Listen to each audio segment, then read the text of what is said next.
Sosog sa Arabay kong kasabihan, ang pamilya sa ngunyan, siring sa sarong kastilyong sinasalakay.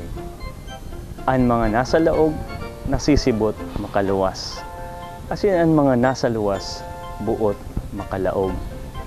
Siring man baga sa pamilya ni Jose, Maria, saka ni Jesus.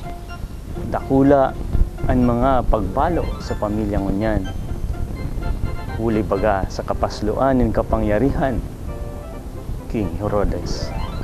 Ang mga pamilya ay mga nagugutom, daing trabaho, daing tultol na istaran. Nagkakasurahayan dahil sa paghanap ng marhay na pagtatrabahuan sa abroad, aborasyon, same-sex union, asin man iba-iba pang pagbalo. Alagad, salamat na lamang mga tugang sa mga panibagong Jose, panibagong Maria, na andam magbantay, nagmamalasakit, asin naglilingkod sa pamilyang ngunyan.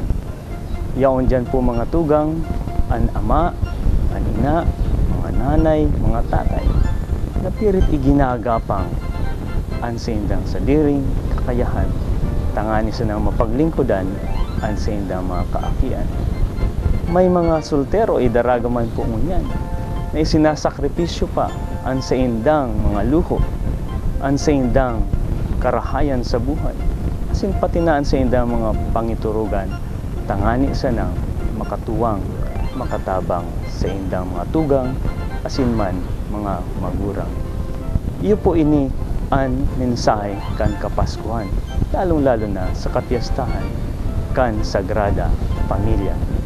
Pwede sir, may mahapot man po, paano kami na naging biktima kan mga pagpabaya, binayaan, saka nin pagdadaya.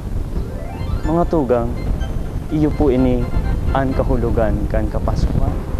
Ang Diyos perming uya sa satuya, ang Diyos yaon sa tuya sa pagmangno. Garumdumunta po ang sa iyang tataramon sa paagi ni Propeta Isaías. Malingawan kaya kan ina an sa iyang umboy na pasuso. Alagad, kung sakaling malingatan man kan ina an sa iyang sadiring apit, ako na sa imong Diyos asin Ama, dainang God, malilingaw sa imo.